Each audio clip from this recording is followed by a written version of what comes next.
Conservative new media viewers, LA Lakers fans around the world, JLin fans around the world. What's up? It's me, PFE, Paul F. Villarreal, the NBA expert.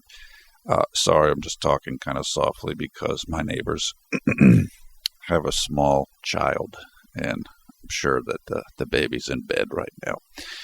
Okay, Lakers lose 114 to 105, and they've been losing a lot lately, so this isn't a big shock, and I'll talk about how much they've been losing in a second.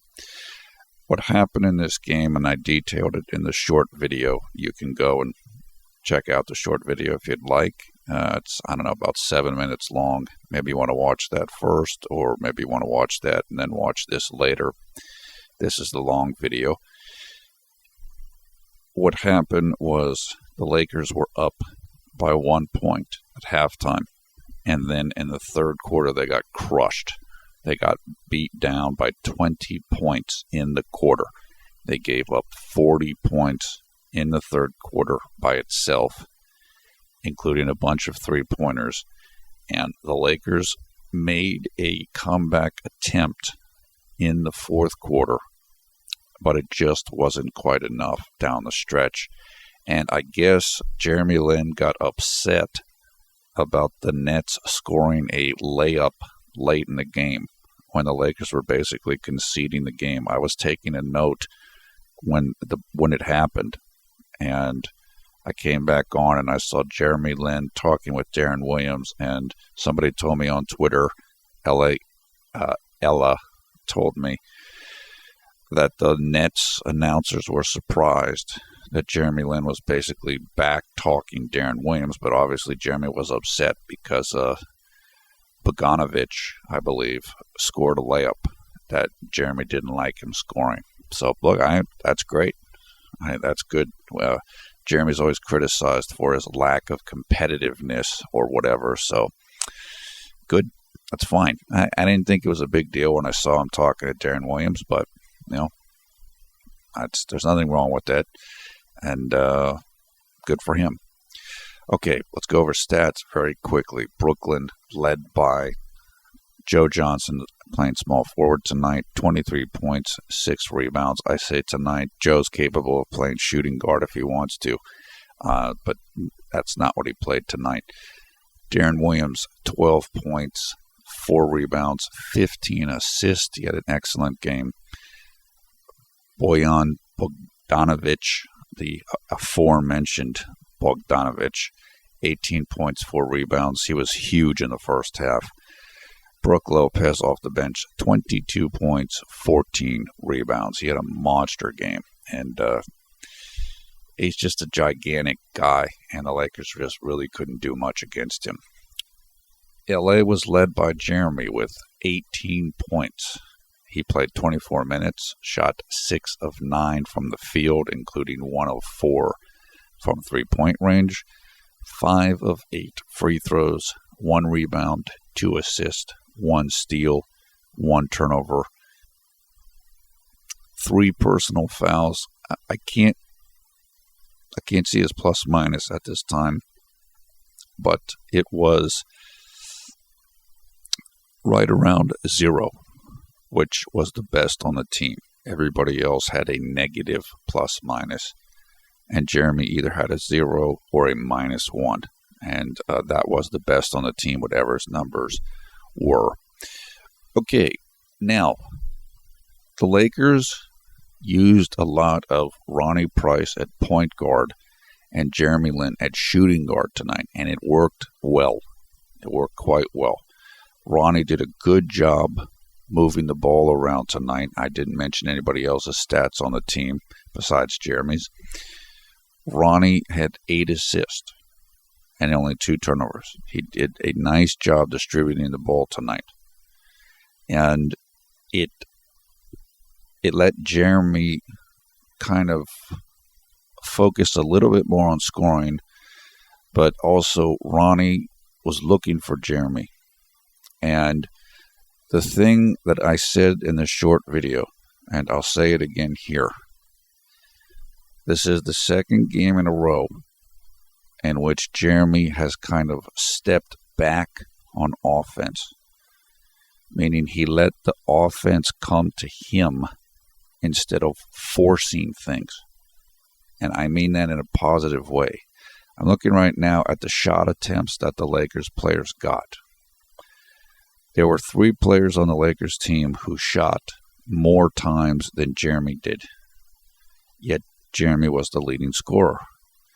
And he was tied with Robert Sacre at 9 attempts.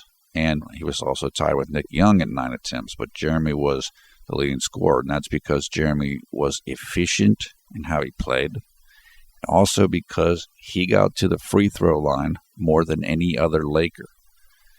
And what you saw tonight with Jeremy was the different ways in which he's capable of scoring.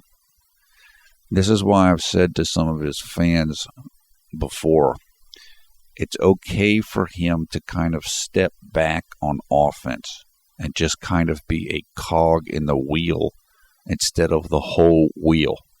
Now, I know a lot of people were upset when Nick Young said maybe Jeremy shot too much this year.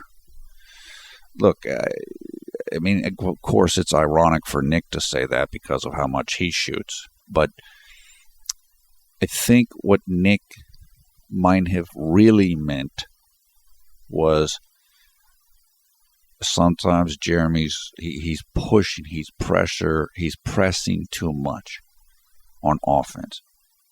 He's shooting or looking for shots when they're not there. And in the Portland game, which was the last game before the All-Star break, and in this game, he didn't do that. And what that means is his shooting percentage is going to go up. And it's easier mentally on Jeremy because he's not playing like he has to save the team. He can just be one guy on the team rather than having to be Superman for the team. And as I know, some of the doubters and haters will be like, what is he talking about? That's the way Jeremy thinks. He will get like that. This is the reason why he sometimes will be unconfident in whatever. I think he's thinking about it so much, and he puts so much pressure on himself that it's hard for him sometimes to just play. And that interferes with his ability, which is at a very high level. And tonight and in the Portland game, he didn't do that. And a lot of Jeremy's fans were not happy after the Portland game because he didn't score. I don't think he even scored in double digits in that game. And they want to see Linsanity Lin with 25 points and 10 assists. It's not always like that. You have to fit within the team, particularly in this offense. This isn't the Mike D'Antoni offense where everything comes down to the point guard. So what Jeremy is showing to me is he's beginning to take the next step in his development. And that step, or one of those steps, is to be able to kind of take a back seat when the team is on offense. Tonight he took a back seat and he led the team in scoring. That's great. He has to be able to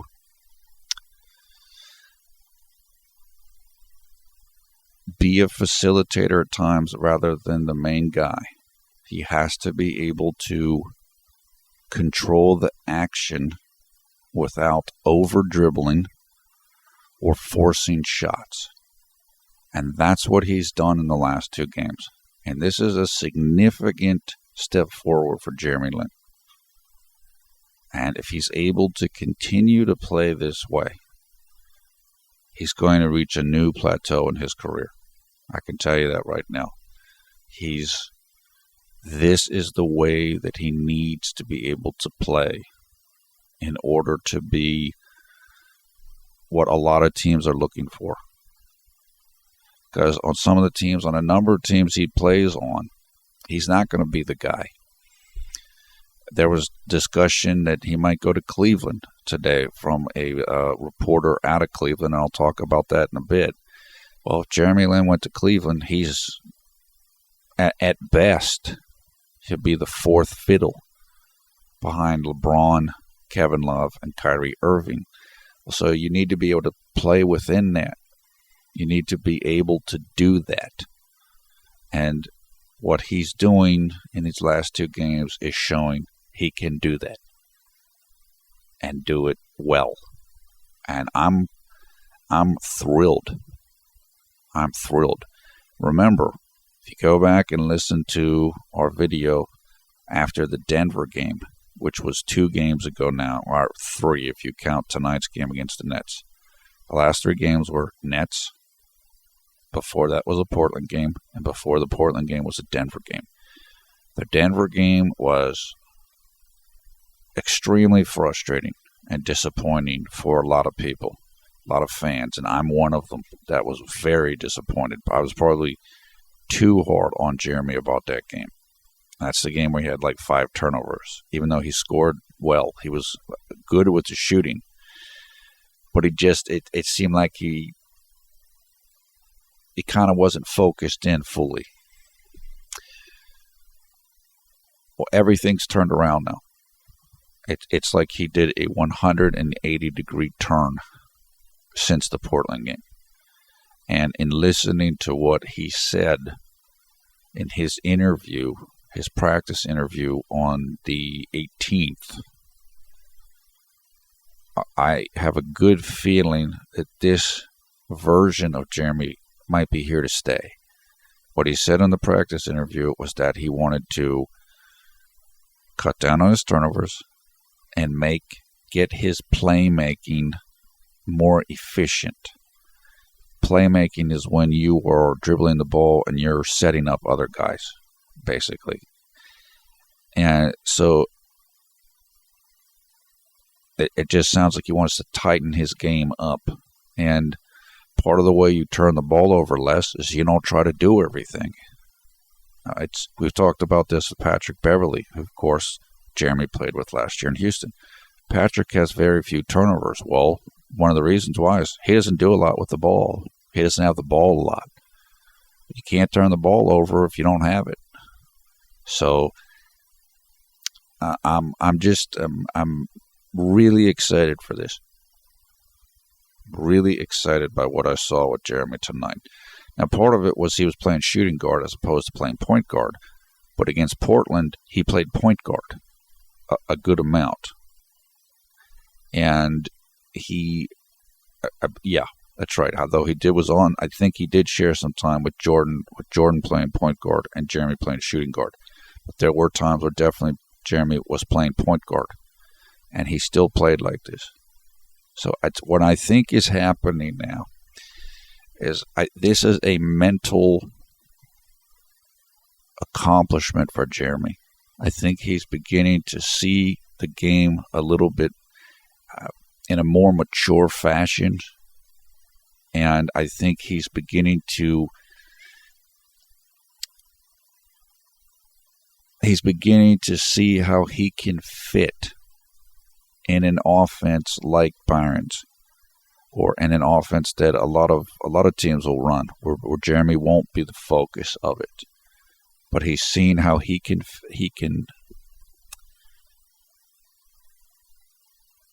participate in such an offense, not be the focal point, at least most of the time, and still do well, and not try to take over when that's not going to work best.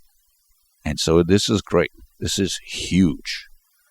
If he is able to continue on this path, everything will improve for him.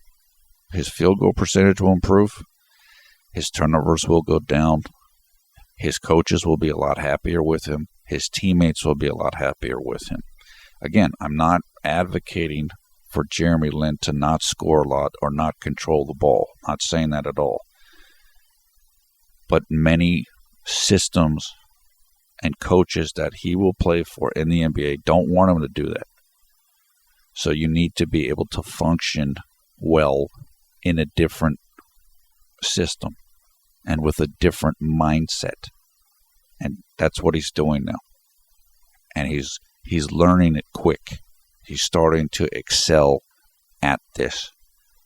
And if he just keeps going like this, all of that success is just going to build on itself. It's like he's reaching a higher level of consciousness as a player and as a point guard.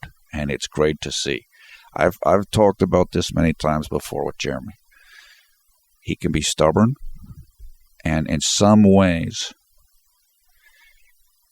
he does have that kind of savior of the team mentality, and kind of, I have to say it like this, it's kind of like a basketball immaturity. And I'm not putting down Jeremy, I'm just saying you don't have to do everything. You can share the load with your teammates. I think he's starting to see that now. Anybody that's played the game for a long period of time, you go through different phases of development, and it takes time, and it's much easier to observe it from the outside. Like I could see it in another player, but I might not see it in myself. And now Jeremy, I think it's starting to click for him. This is great. This is big. If he can continue down this path, this could significantly help his career. And so I'm thrilled. I'm as thrilled as I possibly could be in a loss. This is a new trend that we're seeing here. Okay, so that's the overview. That's the overview of how the team played, what happened in the game, and how Jeremy did, and kind of what we're seeing now from him. Now I want to discuss what was going on leading up to this game.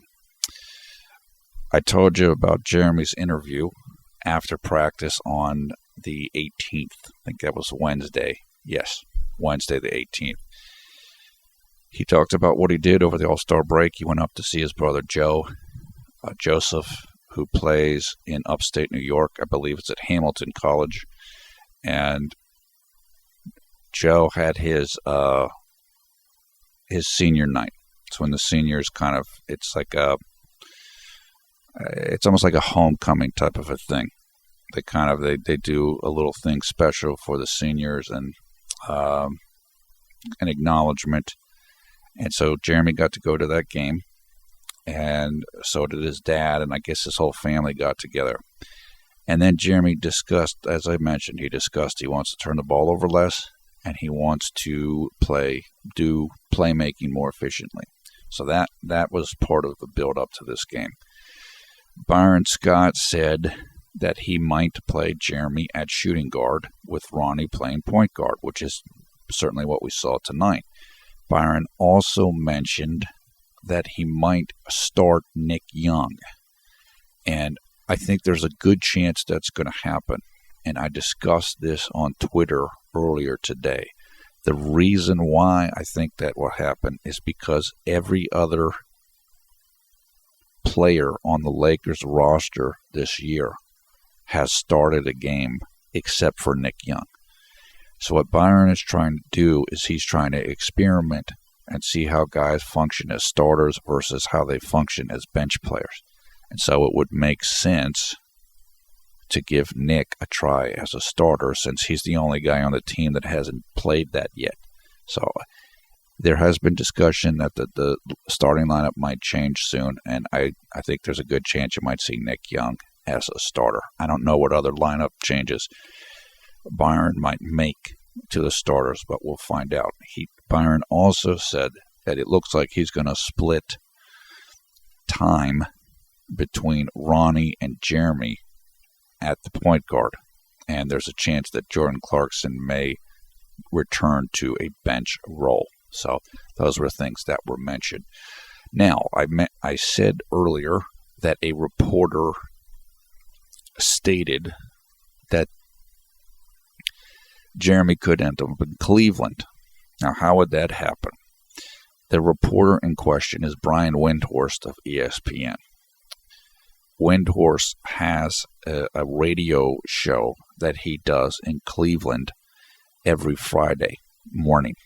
And I came upon this looking at a a site for Cleveland Cavaliers fans called, I think it's Real Cavs Fans. I stumbled upon this.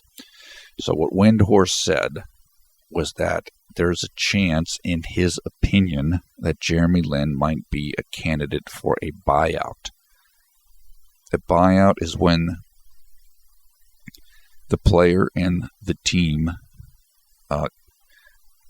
reach an agreement where the team will basically make a contract, a settlement with the player. So instead of paying a full amount of what is owed to the player on a contract, they instead will pay a lesser amount, but therefore the player is now available to sign with another team. The deadline for that, for players who have played in the NBA this year, the deadline to do that so you can join another team and be in the playoffs is March 1st. So, for example, if Jeremy wanted to seek a buyout from the from the Lakers, that would have to happen by March 1st. And then he could go and join a team that's going to make the playoffs, like the Cavaliers.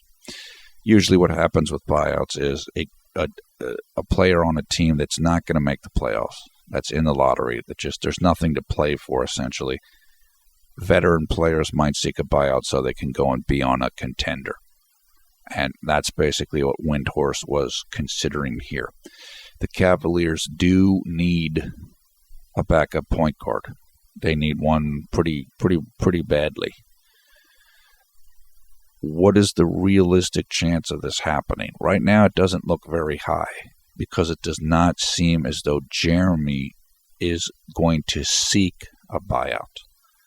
Based upon statements that Jeremy has said recently, and I know things that have been told to me and videos directed to me, like by Melody Ting, where Jeremy was interviewed at a Chinese New Year event, Beverly Center in L.A.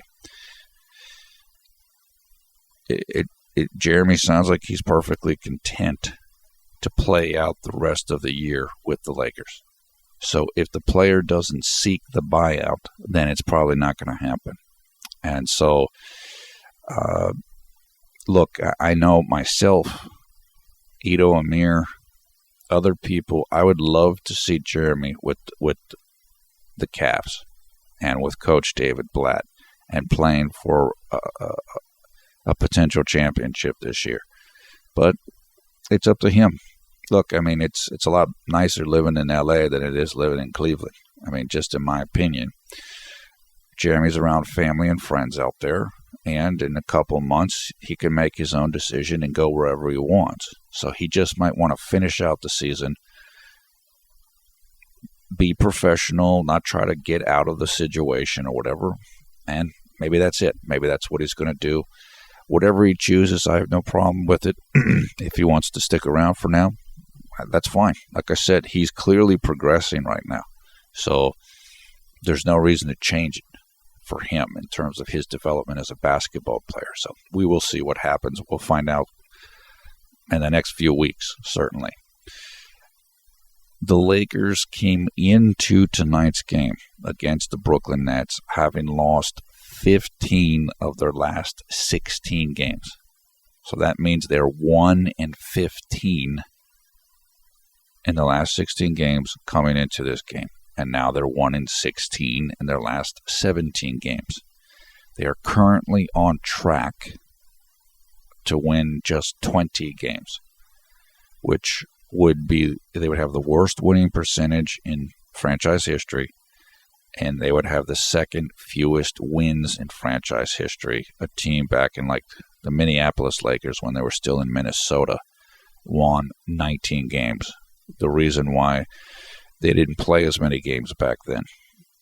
So their winning percentage is currently ahead of the current Lakers winning percentage, but there weren't as many games to win back then. So that's kind of where the Lakers are at right now. They're struggling mightily, and look, they're obviously they're in evaluation tank mode right now, in my opinion. I don't think they're really worried that they're losing. They just kind of want to see where the roster is at and who's going to be around and what roles they might be best in and so on. Okay, now let's turn to the game itself. Let's do some quarter by quarter here and go over what I observed watching the game. Early in the first, I made a note, and Robert Sacre was playing really well. And he was playing well, in my opinion, because he was playing close to the basket on offense. He was doing things that centers typically do. Now, the role of a big man is changing in the NBA now, where it's better if the big man can shoot from the outside, like we see Jordan Hill do. So the traditional center role is kind of, it's being altered. So I can understand why Robert Sacre wants to shoot jump shots to make himself more valuable and more versatile. But tonight, for a good amount of the game, not the whole game, he played around the basket. He showed some low post moves and some determination. And I got to say, for a lot of this game, he looked like a real, actual, legitimate NBA player, which hasn't always been the case with Robert. And if he can play the way he played tonight, then there's a place for him in the league, and he can be in the league for a long time. But so hopefully he'll play more like that, the way that he did tonight. Ryan Kelly was hot early for the Lakers. He was hitting shots, and he had 7 points, like in the first 4 minutes of the game, at least 7 points.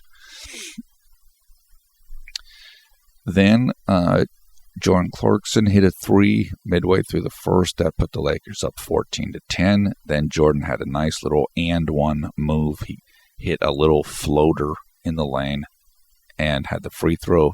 That put the Lakers up 20-16, and Jordan had himself 7 quick points.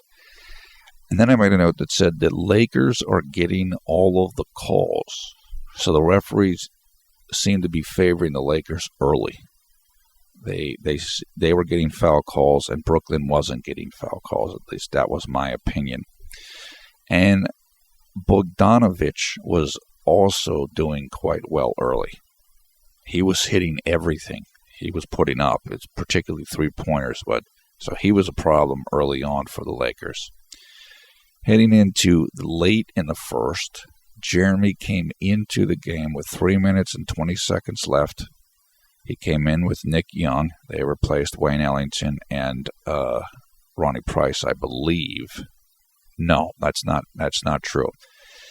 They replaced Wayne Ellington and Ryan Kelly, because so at this point Ronnie was still in to play point guard, or maybe Ronnie came in with them. Excuse me. So maybe I think it was Ronnie, Jeremy, and Nick who came in to replace Jordan Clarkson, Wayne Ellington, and Ryan Kelly. And that trio, particularly Ronnie and Jeremy, were going to be doing quite well in this game. Jeremy then hit a 23-foot jump shot, which I did not see. I was taking a note, but I know that it was came off of a Ronnie Price assist, so that was good to see. And as we headed into the end of the first quarter, Brooklyn led 34-32. Jeremy had 2 points on 1 of 1 field goal attempts. Moving on to the second. Then I made a note that said Jordan Hill doesn't look like he's passing to Jeremy. Now, we've seen this before with Jordan and Jeremy, but it didn't make a lot of difference tonight because obviously as the game went on, Jeremy was getting plenty of passes. So I don't know what that is. I'm not going to fixate on it too much because I don't know. It just might have been just a temporary thing. Then Jeremy had his first and only turnover of the game. I also did not see this. I was on the phone at that time. Someone had just called me, and it took my attention away for a second, so I can't comment on whatever happened with Jeremy there, if it was a good turnover or a bad turnover. The thing about it, though, is the only turnover. Jeremy played 24 minutes and just one turnover. That's good. That's not problematic at all. Then I made another note that said, no one seems to be passing to JLin. And Thomas on Twitter said to me at about this time, it seems like Thomas wasn't watching the game, but he was following it, I think, on the box score. And he said, it seems like Jeremy's playing shooting guard, because obviously he was coming in with Ronnie, and he doesn't seem to be getting a lot of touches. I mean, the ball's not coming to his hands. And I said, yep, that's pretty much exactly what's happening. And up until this point of the game, early in the second, that was what was happening, but it was going to change. Middle of the second, Jeremy hit a three-point attempt from the right corner, and it was again from a Ronnie Price pass. Look, Ronnie is a good assist man in Byron Scott's offense. We've heard before, we all know that Byron Scott is a huge fan of Ronnie Price and so on. Ronnie runs Byron's system well. He does what Byron wants the point guard to do in his system. And that's what it is. Ronnie works hard on defense, and he moves the ball. And he does have a good knack for getting assists. And that, plus Ronnie's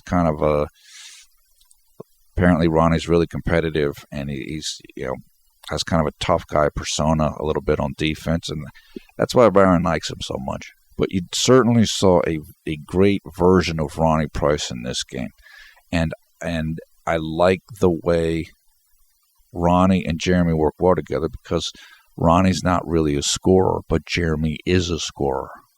And so when you have Jeremy playing shooting guard and Ronnie moving the ball well, Ronnie can pass the ball to Jeremy, and Jeremy's going to score. So it worked great tonight. And I can see why Byron might want to play those two together. When you're actually looking to win games, that could be a good combination. The same way that Patrick Beverly and Jeremy worked well together on the floor in Houston. Okay, then Jeremy had his first assist of the game. He had a nice pass. He drove the ball into the paint, and he kind of got the defense on him. He saw he didn't have a good shot, so he just dished the ball off to Ed Davis for an easy layup. Just a terrific play. And then soon after that, he had a nice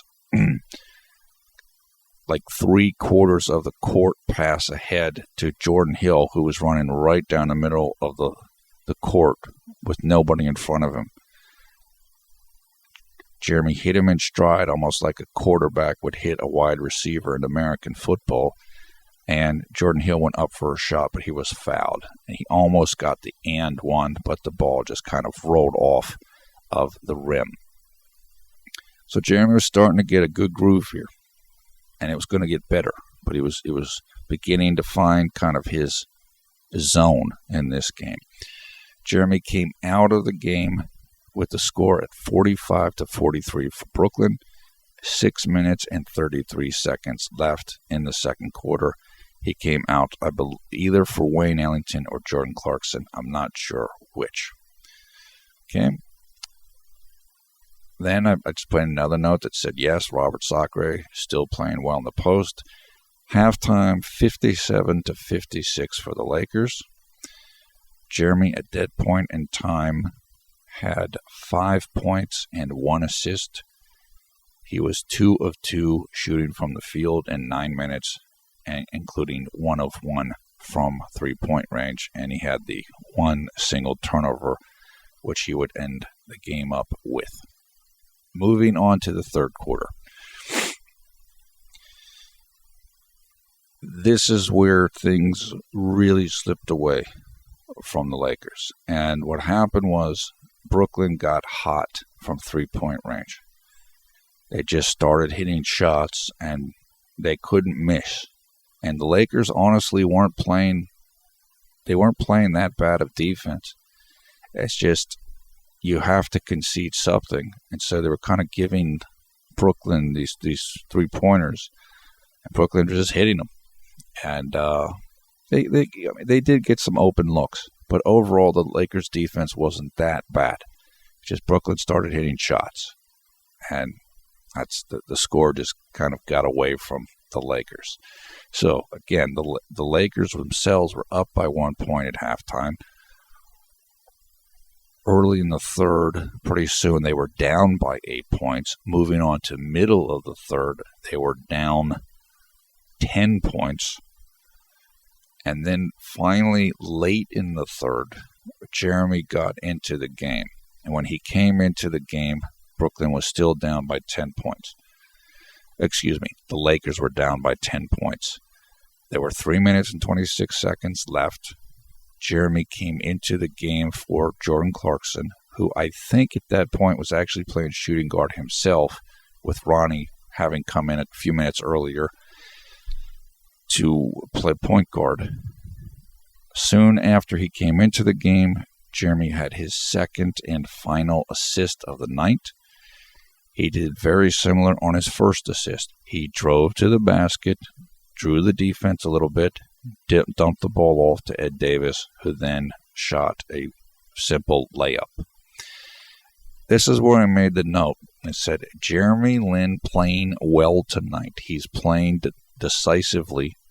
He's not holding the ball, and he's not pounding the dribble. You hear the expression pounding the dribble. That usually means that a player is dribbling the ball too much. Maybe you're sitting there dribbling, you're looking for a shot, or you're just kind of dribbling around for 10 seconds. And Jeremy didn't do any of that tonight. He had one or two moments that maybe weren't perfect, but similar to the Portland game. He played within the offense. He either went for a shot or he moved the ball quickly. He stayed in motion, and he played his role. And he did it great. And as I said, this is the next step for him as a player. And tonight he played it really, really well. And I put cog in a wheel. Right. That's fit in. And that's what he did tonight in a good way. And remember, he fit in and he led the team in scoring. So it doesn't have to be one or the other. It can work together. Okay? At the end of the quarter, the score was 96-77 for Brooklyn. So the steamroller came out in the third quarter, and they just rolled over the Lakers. LA was down by 19 points. At that point in time, Jeremy had 7 points, 0 rebounds, 2 assists. It was 3 of 3 shooting from the field, including 1 of 1 from three-point range. Moving on into the fourth quarter. Early in the fourth, Jeremy's still on the court here now with Ronnie, I think so, yeah. Now, I missed this in a very short period of time. In the first minute and a half of the game, of the fourth quarter, Jeremy was fouled 3 times, and all of them were on shot attempts. So what he had decided in his head, or what he had been told by Byron Scott, was, why don't you pick up the scoring? Why don't you try to make things happen here? And again, this is how he is going to play best, which is to say, part of the game, step back and play within the offense, and then pick your spot and turn it up. What Jeremy did here was he was like, okay, we need something. We're down by 19 points. I got to change the tempo of this game. I have to force things here in a good way. Force in terms of I'm going to get to the rim and get fouled. I'm going to put pressure on the defense. So, forcing the action on the defense rather than forcing your own shots. and I missed the first 2 fouls because I don't know, I'd gotten a phone call or something. So he was fouled quickly. He made 1 free throw. He missed the other one. Then he was fouled again. He made 1 free throw and he missed the other one. Then he was fouled a 3rd time in transition, and I saw the play here. Yes, he was going up for a shot, fouled, and he made both of the free throws. That cut Brooklyn's lead to 17 points, so they were still up by a lot, but there was a lot of time left. And like I said, I don't know if Byron told him to do this or if Jeremy made his own decision, but this was a smart choice. That was a good piece of assertiveness by Jeremy. It worked. It made sense. And what the other thing that happens is, if you get 3 fouls on the opponent in the first minute and a half of a quarter, pretty soon they're going to be on the penalty, which means you're going to shoot free throws for a substantial portion of the quarter. So this was a very smart choice by Jeremy Lin. And again, I go back to pick your spots within the game. You don't have to play at 100 miles an hour for the whole game. You choose when you want to do that. You choose when you want to assert yourself on offense. And then at other times, let your teammates assert themselves. And that's what he did really well in this game. And this 4th quarter was the best quarter for him. We've seen that before with him, Mr. 4th quarter, and he did it tonight. And the team looked for him in the 4th quarter as well. So after those made free throws, then Jeremy almost had a steal. Brooklyn was coming down on a fast break, and I think it might have been Darren Williams, passed the ball in right under the basket. So Jeremy broke up the play, or else it would have been a dunk for Brooklyn. And it was nice hustle by Jeremy. You could see he was totally engaged now in the game. Then I made the note that says, Ronnie Price is looking for Jeremy Lin. He's clearly looking for Jeremy on offense. They want him to score. So again, I don't know if the word came down from Byron or what, but I think the team realized Jeremy was hot. He was feeling it, and go to him. Okay. At that point in time, Jeremy had 11 points. So early in the 4th quarter, he had already scored 4 points, all on free throws. And he was scoring efficiently. Soon after I made those notes, Jeremy had his 4th field goal made of the game. It was a little step-back jumper about midway down the post, extended out to the left. It's about midway between the free throw line and the basket. If you went out from that area, you drew a line out from that area about, 10 feet. That's where Jeremy shot from. He made a little fake move. He did a step-back dribble to get room to shoot, and he drilled it. Just a perfectly executed play. The dribble, the shot, everything was great. The fake, tremendous. So that gave him 13 points at that point in time. And that shot cut Brooklyn's lead. Brooklyn was still up by 18 points, but the tempo was changing.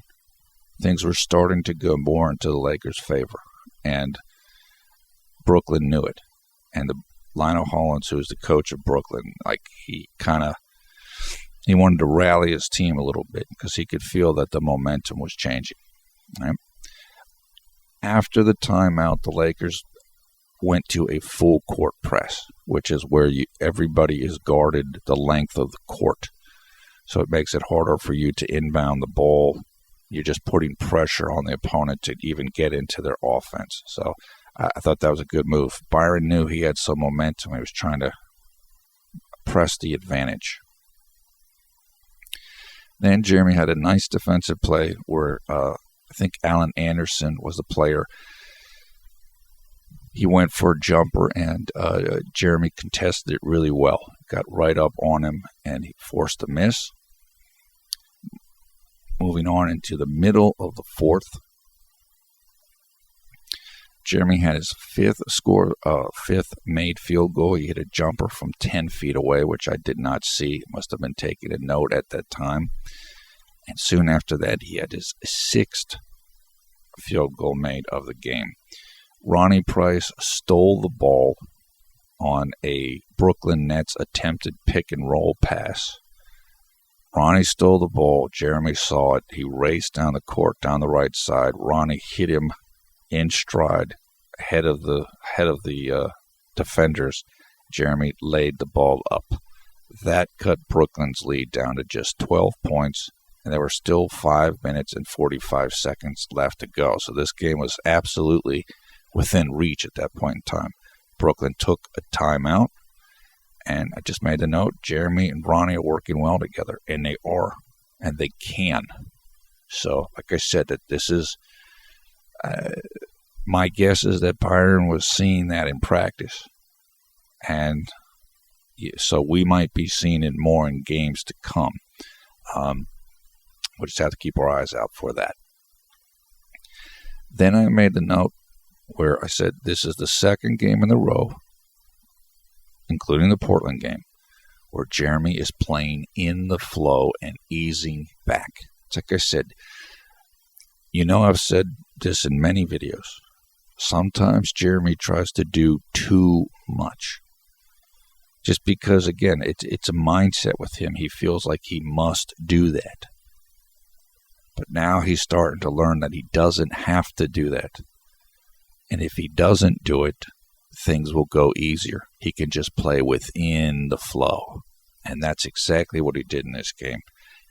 And it worked great. So I'm just, like I said, I said in the note, huge developmental step. This is the next step. This is the next level of Jeremy Lin's evolution as a player. If he gets this, when he gets this, man, I mean, he's going to be dangerous, because this is going to make things much easier for him. All of the energy that he spends, that he wastes thinking so much, when that's gone, when he has that energy to focus more on just playing, that's going to be a significant upgrade to his playing level. And he's not the only one that does this. All young players do this. All inexperienced players do this, particularly point guards. And this is what Kobe was talking about earlier in the year, when Kobe said, yeah, I can't tell Jeremy anything. He's just got to go through it. This is what he's talking about. As I mentioned earlier, players go through different developmental stages. It takes time, and there really is no substitution except for playing. You have to experience it yourself, and then you figure it out. And some players figure it out quicker, and some players figure it out slower. Jeremy I think he's starting to figure it out. And look, if he is able to continue this development that he's doing right now, then I don't want him to leave LA. Not this year. I don't want him to be bought out of his contract, because this is critical. So if he can continue to do this for the next, whatever it is, 27 games, 28 games, then stay in LA, because this could be a turning point in his career. So don't mess with it if it's working. And whatever with the team, this is, like I said, this could be a turning point in Jeremy Lin's career in a very positive way. And we're on that path right now. So, like I said, don't go anywhere. Just stay with it. Okay, then Jeremy had his second missed field goal of the game. He did an isolation play on the about, 20 degrees left of the top of the arc, and then he shot a three-pointer. this was the only play in the game in which I thought maybe he did a little bit too much. Maybe it was a little... I understand why he did it. He was hot. He was hitting shots. I think the team was looking for him on offense. And it wasn't a bad idea. It didn't go great. But look, when you're playing as well as he was playing and shooting as well as he was shooting, then those type of shots will happen. It's almost like a heat check shot. So it wasn't a great play, but it's hard to be upset about it. It's the easiest way to say it. Okay, moving on to late in the fourth. Jeremy forced a turnover on Brooklyn. Brooklyn was going for an offensive rebound, and the player had it in his hands, and Jeremy knocked the ball, and the ball like went off of the player's leg and out of bounds, so the Lakers got the ball back, which was a very nice play. Then Jeremy had his third and final missed field goal attempt of the game. Ronnie Price passed him the ball in the right-handed corner, maybe about 85 degrees, not completely in the corner. Jeremy shot a three-pointer, which he missed. Like I said, all of Jeremy's misses tonight were from three-point range. And that's just the way it is. The shot didn't look that good come out of his hands. So we've talked about this before. He has to continue working on his shot. Continue working on his shot mechanics. He's still getting used to kind of a technique adjustment that has been made, I think, within the last year or two. And it's going to take time. Jeremy's not a natural shooter, at least not with his current form. So give him a couple years, and the shooting is going to get better and better. But you got to take them. Just do what you can in the meantime, and that's one of several items that Jeremy's working on in his game. But it will get better. I'm sure of that. We know how hard he works. So it will come the same way that his mental development is starting to come now. Then Jeremy had a blown assist. He passed the ball to Jordan Hill. Jeremy drove in towards the basket area along the left baseline. He kicked the ball back out to Jordan Hill. Jordan Hill missed. Unfortunately, the Lakers were not able to make much of a dent in Brooklyn's lead. So the lead was down to 12 points with 5.5 minutes to go. And it had only been cut 5 more points with 2.5 minutes to go. It was down to 7 points. It was still a winnable game, but the Lakers weren't able to really put the pressure on Brooklyn like they wanted to. Okay, then there's a couple other missed shots, and I said that the game looked pretty much over. Then Jeremy was fouled on a drive. It was extremely close to being an and one. And he went right down the middle of the lane. He laid the ball up, and it was just slightly short. You could see Nick Young was like, "Oh man," that would have made things even more interesting. But still, good play. It was a good play, good take. He got 2 free throws, made one, missed the other. That made the score 110 to 103 for Brooklyn, with 22 seconds left in the game. The Lakers fouled immediately. I'm not sure if Brooklyn hit the free throws. I think they did. And then the ball, it looked like the Lakers were trying to get the ball to Jeremy, but it ended up being a turnover. And then right after that play is when, I guess, Bogdanovich shot the layup. And I guess Jeremy wasn't happy that he shot the layup because they were up, and usually you'd run down the clock. But look, it's not that huge of a deal. It really isn't, and it's not a huge deal that Jeremy got upset about it. And then what you saw is somebody on the Lakers was shooting free throws. I'm not sure who it was, but you could see Jeremy talking with Darren Williams, and I didn't even know that. I guess the Nets announcers said LA Ella told me that the Nets announcer said, "Oh, Jeremy's talking back to Darren Williams." Well, it didn't look like that. What they were saying to each other was that bad. So my guess is that what Jeremy was saying to him was, "Hey, why did he shoot that layup? What are you doing?" And Darren probably said to him, "No, man, it's, come on, it's not a big deal, whatever." So, look, like I said, if Jeremy was fired up, good. Like I said, that's the knock on him. He's not competitive enough. So I don't have any problem with that. And I don't really have a problem with the layup. It's not. I probably wouldn't have shot it, but whatever. The game was over one way or the other. And then Jeremy had a steal right before the game ended, literally with about 2 seconds left, and that was it. Final 114-105 for Brooklyn. I did not get to see any of the post-game stuff, so I'd be interested to hear what Byron said, but I didn't see any of it myself, so I can't comment on it. So let's wrap this up then here. There were a lot of promising things in this game for the Lakers, and certainly for JLin. What I want to see, I would like to see more of Ronnie playing point guard and Jeremy playing shooting guard. That clearly worked tonight, and I hopefully will see more of that, and I got a feeling that we will be seeing more of it. From JLin himself, I want to see him continue down this path that he's on right now, that he has begun on in the last 2 games.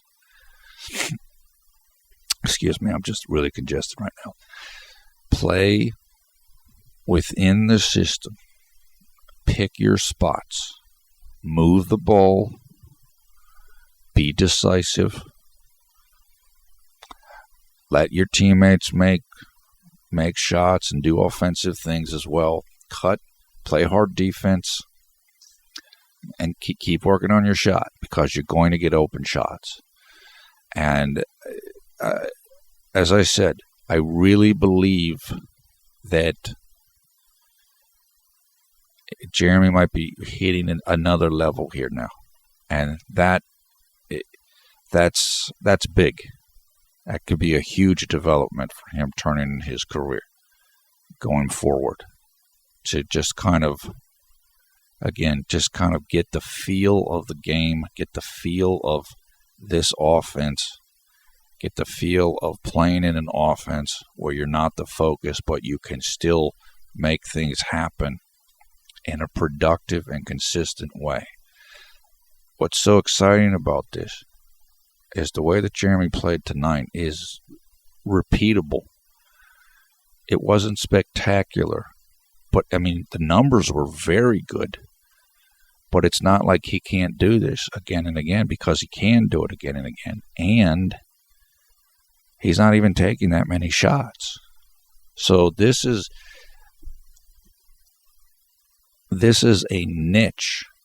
This is a pattern. This is a role that Jeremy can do and do over and over and over again.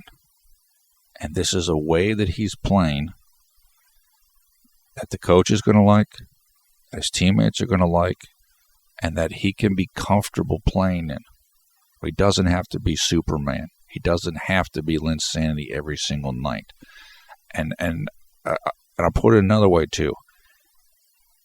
The quicker that he can learn to play like this, the quicker that he can add this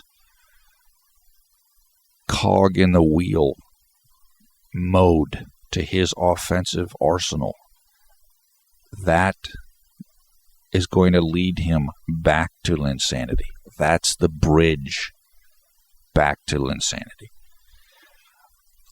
Here's what happened with Jeremy. He played in New York in a perfect system with a coach that gave him confidence, and everything worked. And he hadn't been scouted yet, and nobody knew what to expect of him, and nobody really understood how much ability he had. Now here we are 3 years later. He's been completely scouted. A lot of people have doubted him. He's played in 2 different systems where he wasn't the focus, And he wasn't given the opportunity. He was given in New York. The coaches might not have thought he was that great. We know McHale didn't. Although McHale respected Jeremy, but just as a bench player. And he hasn't been able, because of the circumstances and because of the offenses,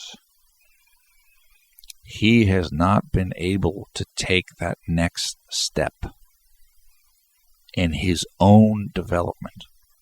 This again, when I harp on Jeremy, there are certain things he must learn. And now I think he's finally getting it. One of the things Jeremy said in his practice interview from the 18th was that he's looking to take the next step. I think the light bulb has finally gone on in his head. And I'm not trying to put him down. I'm not trying to, why didn't he get it before? Remember, he's had very difficult circumstances.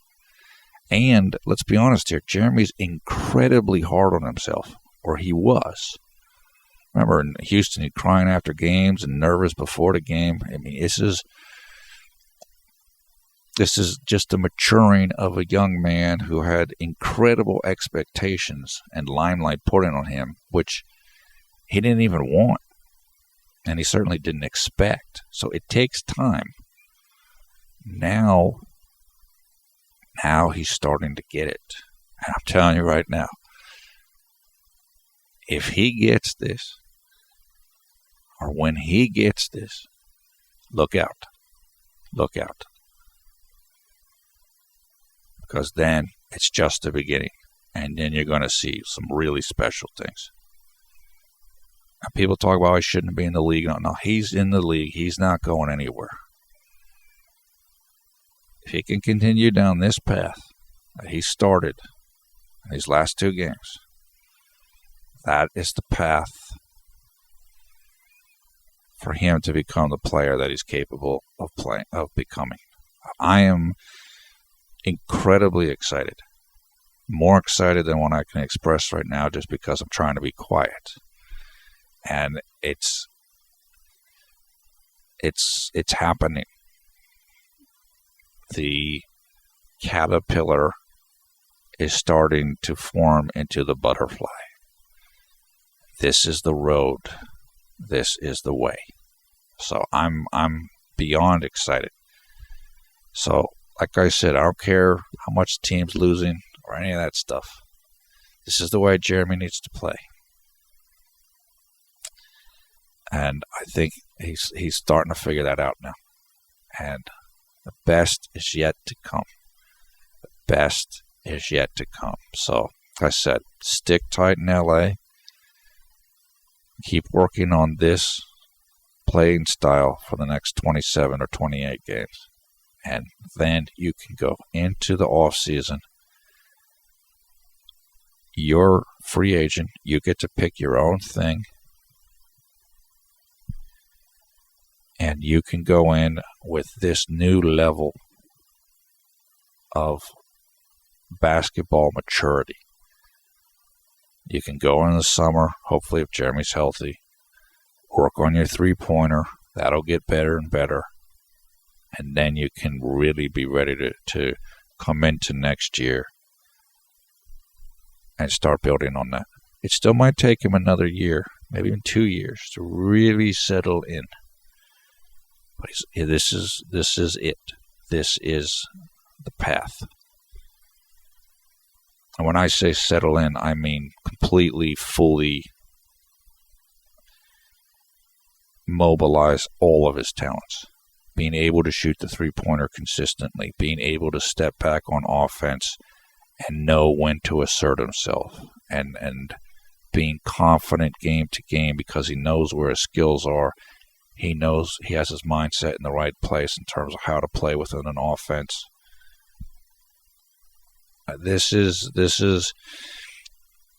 These two games are the most exciting thing I've seen from Jeremy in probably since New York overall, because this is a lasting development. This is something that can stay. This is what will get him beyond up, down, up, down, up, down. We've had great moments since New York, amazing moments. Now Jeremy is starting to understand how to make those things more permanent. And that's really, really exciting. So, okay, that is it for now. Thumbs up, thumbs down, your comments below. Thank Gary Chen for the artwork you're looking at right now. Appreciate Gary. Gary's a member of the JLin Garden Fan Club that is based in Taiwan but has members all over the world. Their commonality is that they all speak Chinese or Mandarin, the language. Gary is a blogger, an artist in Taiwan, and you can learn more about him by going and checking out his Facebook. The information for that we will put in the video description below the video player. We'll also put in the video description information so you can check out highlights of this game. And also stuff so you can come and join us on the Conservative New Media Facebook group and come and join us and follow us on Twitter. We love interacting with people there. We'd love to see you there and meet you as well. We've met a lot of nice people, some great people recently like Sam, and come be a part of the fun. The JLin global family is fantastic. Just good people, fun, smart, nice. So come join the party. Once again, I am PFE Paul F. Villarreal, the NBA expert. Thanks a lot for watching Conservative New Media. We strive to be #1 JLin YouTube fan channel. Great strides are being made by JLin right now. Huge strides, much bigger than what they seem like. I'm very excited. I'm excited for him. I'm excited for the team. Teams figuring things out, realizing and figuring out what they got to do for next year. This is good. If you're a Lin fan, I know a lot of you guys aren't really interested in the games now, and it seems boring, and you don't think Byron's giving Jeremy a fair chance and everything. Good things are happening now. Good things are happening now. All I want for Jeremy is to stay on this course. He's on the right course right now. So he doesn't have to worry about a buyout or anything else. Just do this. This is going to pay off big in the very near future. So I love it. I love it. I love it. Okay. Hope you're having a great night, a great day, wherever you are around the world when you check out this video. Stay warm in the northern hemisphere. Stay cool in the southern hemisphere. We will talk to you again soon, and the Lakers will be playing again soon because their next game is only 2 days away. That will take place on Sunday, February 22nd, against their old nemesis, the Boston Celtics. And that game will be at 9:30 p.m. Eastern Time in the United States, which means 6:30 p.m. Pacific Time. And it means that the game will take place at 10:30 a.m.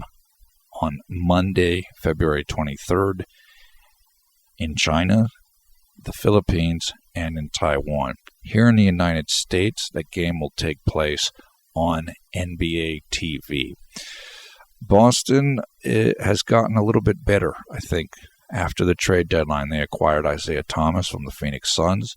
Still, it's a winnable game, and hopefully Lakers will be able to take advantage of that, and hopefully we can see the new version or the developing new version of JLin in that game. So we'll eagerly be awaiting that contest. Okay, that is it for now. I'll look for you in the comments and on Twitter. Take care. We will talk to you again soon.